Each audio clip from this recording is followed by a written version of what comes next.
Chapter 47 begins with the family of Jacob, or of Israel, being granted the best parts of the land in Egypt, and they eventually settle in the land of Goshen.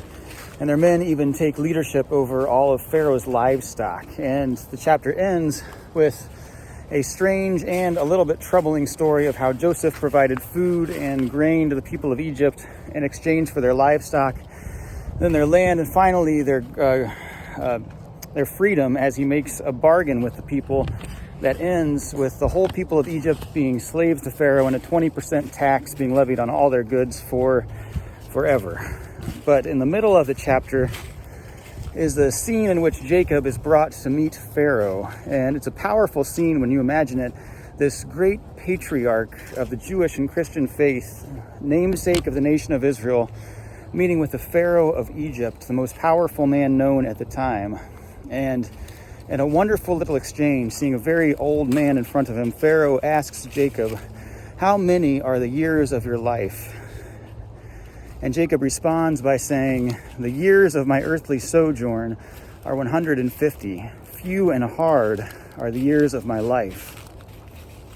By all accounts, though, Jacob has done very well for himself. He was second born, but ended up with the blessing and the birthright of a firstborn son. He had a wife that he loved, and even a few others. He had a multitude of children and grandchildren and flocks and an abundance of possessions. And on top of all that, he had the promise of God to make of him a great nation. But despite his overwhelmingly and surprisingly successful life, Jacob is doing here what we all often do with our lives. We grumble. He's focused on the challenges of life rather than the blessings that he's received. And maybe he's doing it just to appear humble before Pharaoh, but it would not be entirely outside of the character for Jacob to focus on the challenges of his life rather than the blessings, to focus on what he lacked rather than all that he had.